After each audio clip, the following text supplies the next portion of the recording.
कोई भी कहे विरार रहता है तो आदमी डर जाता है, वो पहुंचता कैसे है वहाँ पर। गठबंधन यहाँ पे जो हर वक्त होता गया है या पारिवारिक गठबंधन हो रहा है, उससे इस शहर को फ़ायदा नहीं नुकसान मिल रहा है। पिछले 30-35 सालों से जो काम होना चाहिए था वो बहुत ही गति उसकी बहुत कम थी, उसको हम अलग गति से आगे ले जाना चाहते हैं। और आप जानते हैं कि ये बहुत स्ट्रेटेजिक पॉइंट है। इतने स्लम इसलिए बढ़ रहे हैं कि आप उसकी राजनीति करना चाहते हो लेकिन उनको रीडेवलप नहीं करना चाहते। उनके घर बनाने के लिए झोपड़े टूटे जाएंगे। महाराष्ट्र या MMR बढ़ेगा ही नहीं जब तक वसई विरार आगे नहीं बढ़ेगा। पारिवारिक पार्टी ने उसको सिर्फ अपना एक गढ़ बनाया है, राजनीतिक रूप से काम का नहीं। समस्याओं का अंबार है और पिछली बार 1 साल से सत्ता में भारतीय जनता पार्टी है, इसके पहले 5 साल प्रशासक थे। तो इस दौरान लोगों में असंतोष है कि भारतीय जनता पार्टी ने पिछले 1 साल में काम नहीं किया है। अगले जो चुनाव है इसमें किस तरीके से लोगों को संतुष्ट है? देखिए, लोगों को संतुष्ट करना है भारतीय जनता पार्टी और महायुति का उस रूप से हर वक्त संगठनात्मक काम है। 1 साल पहले हमारे विधायक 2 जगह चुन के आए और तीसरी जगह भी उन विधायकों के हाथ से जो विधायक के रूप से काम हो सकता है वो पूरा काम हो रहा है। लेकिन हर गली का महानगर निगम की छोटी छोटी जो चीज़ें होती है जो विधायक के हाथ में नहीं होती, वो हर नगर सेवक के काउंसलर के हाथ में होती है। और हम खुश हैं कि अभी चुनाव लग चुके हैं और उस चुनाव में हम अपने रूप से पूरी मेहनत करी और जनता हमें प्यार देगी और हमें विश्वास है देगी, तो हम अपने रूप से हर गली में वो विकास ले जाए। क्योंकि एक विधायक के हाथ में पूरा चुनाव क्षेत्र, उसकी गली गली का काम नहीं हो सकता, इसलिए तो वो व्यवस्था है।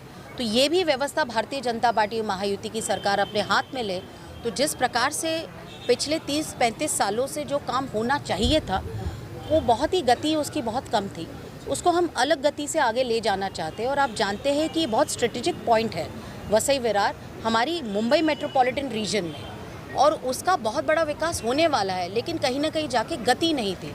जब हमारी सरकार आएगी तो उसका गति बहुत अच्छे रूप से मिलेगी।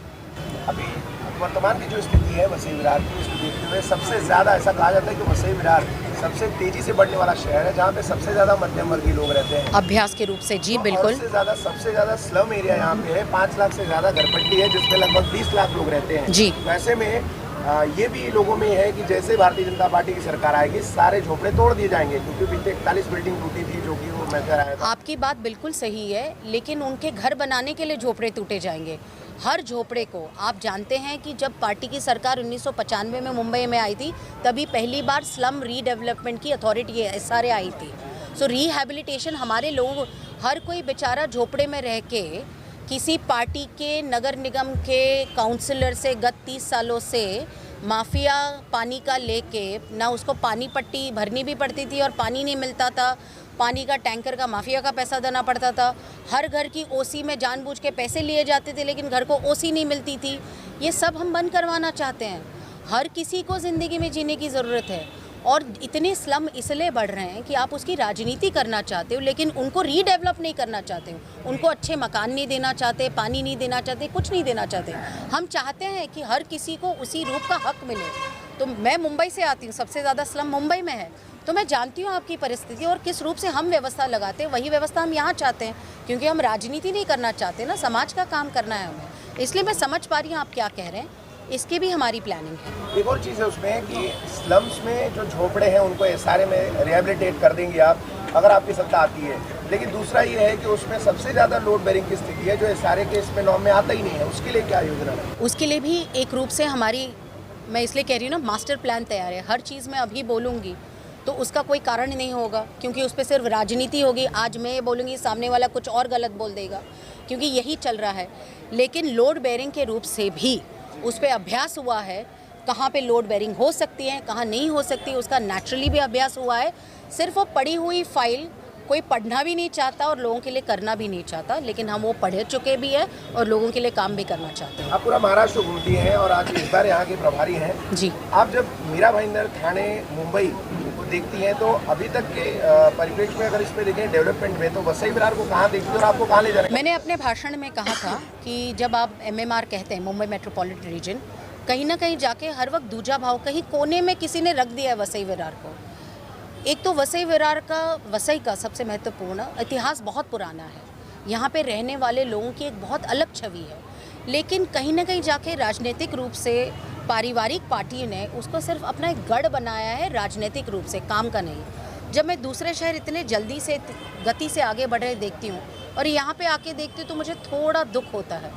अभी हम चाहते हैं कि सब साथ में मिलके बढ़े, और महाराष्ट्र या एमएमआर बढ़ेगा ही नहीं जब तक वसई विरार आगे नहीं बढ़ेगा। तो ये बहुत ही ज़रूरी है, और अगर हम सत्ता में नहीं, हम सत्ता में ज़रूर आएंगे, क्योंकि जनता चाहती है हम आए और हमारा महापौर आए, तो जनता की हर छोटे विषय से लेके वसई विरार के लार्जर प्रोस्पेक्ट के लिए सब काम हो। भारतीय जनता पार्टी की तरफ से जो टिकट वितरण हुआ है बहुत बड़ा लार्जर स्केल पे ये नेग्लिजेंस का आरोप लगा रही है आपकी पार्टी के पदाधिकारी कार्यकर्ता कि हमको मौका नहीं दिया गया। 600-650 से ज़्यादा लोग इच्छुक उम्मीदवार थे, जिसमें लोगों का कहना है कि हमारे बीच हमसे ये अन्याय हुआ, तो इससे एक असंतोष फैला आपकी पार्टी। देखिए, जब पार्टी बढ़ती है और चुनाव के लिए कार्यकर्ता अपनी इच्छाएं रखती है तो उसमें कोई गलत बात नहीं है। समझो उस इच्छाओं में कभी कार्यकर्ता दुखी होता है और वो कुछ बोल देता है, तो भी हमारी पार्टी इतनी सशक्त है और संयमी है, उस कार्यकर्ता का दर्द हम समझ पाते हैं। लेकिन उस बॉर्डर के बाहर जब हमारी पार्टी ने हमें शिस्त प्रिय रहना सिखाया है, संगठन को सर्वोपरि समझा है, और जो संगठन कहे वो मैं हूँ, यहाँ पे बैठे हुए हर लोग हैं, हम उस संगठन को जो कहा है पूनम महाजन भी वही करेगी या कोई और कार्यकर्ता भी वही करेगा। तो समझो वो कुछ नहीं कर रहे, उसके परे संगठन के आगे जा रहे हैं, तो मैं उनको सिर्फ शुभकामनाएं दे सकती हूँ। देखिए, जितना हो सके, आप यहाँ पे भी देखा है आपने, होते ना कार्यकर्ता नाराज़, क्यों नहीं होंगे बेचारे। मैं भी कल नाराज़ हो सकती हूँ, आप भी नाराज़ हो सकते हैं, होती है, ह्यूमन नेचर है ये। लेकिन उनको समझाना ये हमारा काम है, और वो भी समझते हैं, और वो पार्टी का वही कार्यकर्ता है भाजपा का, जो 2-3 दिन थोड़ा नाराज़ होना अपनी माँ पे ठीक है, लेकिन वो भी जानता है गणित क्या है, किस रूप से पार्टी आगे बढ़ रही है, नरेंद्र मोदी जी का सपना हमें कैसे आगे बढ़ाना है। मुंबई मेट्रोपॉलिटन रीजन जो है, जो महाराष्ट्र में सबसे बड़ी ताकत है, वहाँ के 9 महानगर निगम के चुनाव हो रहे हैं। 9 महानगरी में से 8 हैं जो सबसे आगे बढ़ रही है और स्मार्ट सिटी हो रही है। लेकिन कहीं ना कहीं जाके एक राजनीतिक गठबंधन यहाँ पे जो हर वक्त होता गया है, या पारिवारिक गठबंधन हो रहा है, उससे इस शहर को फ़ायदा नहीं, नुकसान मिल रहा है। जिस रूप से कनेक्टिविटी होनी चाहिए थी यहाँ पे, वो हो नहीं पाती। फिर आप कहोगे इसने नहीं किया, उसने नहीं किया। जब सरकार का, महाराष्ट्र सरकार और दिल्ली सरकार के पैसे आते हैं तो वो ज़मीन पे दिखाई नहीं देते। ऐसी बहुत सारी चीज़ें अनगिनत बुरी हुई है, जिससे शहर, कोई भी कहे विरार रहता है तो आदमी डर जाता है, वो पहुँचता कैसे है वहाँ पे। तो हम ये कोशिश कर रहे हैं वसई विरार के लोगों को कहने की, और ये कहने की ज़रूरत भी नहीं है। उन्होंने लोकसभा और विधानसभा में ये दिखा दिया है कि हम बदलाव चाहते हैं, और हम हमारे लिए भी कुछ अच्छा और हमारे परिवार के लिए भी चाहते हैं। पूनम महाजन के चुनाव प्रचार से मतदाताओं पे कितना असर पड़ा? वो मैं नहीं जानती। पूनम महाजन एक कार्यकर्ता, आप मुझे कहीं पे भी ले जाओ, मैं पहुंच जाती, क्योंकि मैं चुनाव 100 बार लड़ी हूँ, जीती हूँ, लोगों ने मुझे प्यार दिया है, मैं सांसद रह चुकी हूँ, मैं पार्टी के लिए पूरे देश भर में घूमती हूँ। मेरा काम है मेरी पार्टी जहाँ ले जाए वहाँ तक पहुँचूँ, समाज, भाषा, जाति, जहाँ जहाँ ले जाए मैं वहाँ वहाँ पहुँचती हूँ, वहाँ की समस्याएं समझती हूँ। और देखिए, आप मुंबई का ही भाग है, तो आप और मैं वही सोचते हैं और साथ में ही सोचते हैं। तो मैं वसई विरार की जनता को, आपकी तरफ से, सबकी तरफ से यही विनती करना चाहती हूँ कि हमें यहाँ पे विकास लाना है, हमें यहाँ पे सुरक्षा लानी है, शिक्षा लानी है, सड़क लानी है, पानी घर तक पहुँचाना है, हमें ये सब करना है, अच्छे घर करने हैं, टैक्सेशन कम करना है, हमें सब कुछ अच्छा करना है शहर के लिए। मैं एक सवाल में अरे वसई विरार शहर महानगर पालिका एक ऐसी महानगर पालिका है, मैं करप्ट महानगर पालिका इसलिए बोल सकता हूँ क्योंकि सबसे ज़्यादा एंटी करप्शन की रेट यहीं पे हुई है, इसी कॉर्पोरेशन में, और सबसे ज़्यादा रेट हैंडलिंग अधिकारी यहीं पकड़े गए हैं। पूरा शहर टैक्स भरता है, 4000 करोड़ की महानगर पालिका है, लेकिन वहाँ पर काम करने वाले जो कर्मचारी हैं अधिकांश स्थानीय होना बहुत अच्छी बात है, लेकिन उसमें जो है बहुत सालों से लोग पड़े हुए हैं। कहीं ना कहीं उनका माफिया, भूमाफिया से गठबंधन हो गया है, और आने वाले जो साल है उससे लोगों को कैसे निजात दिलाएंगे? क्या मंत्रालय से रिक्त पद भरे जाएंगे जो अभी तक वैकेंट है? इसीलिए मैं आपको कहना चाहती हूँ, आपके सवाल में ही मैं जवाब ढूंढ रही हूँ।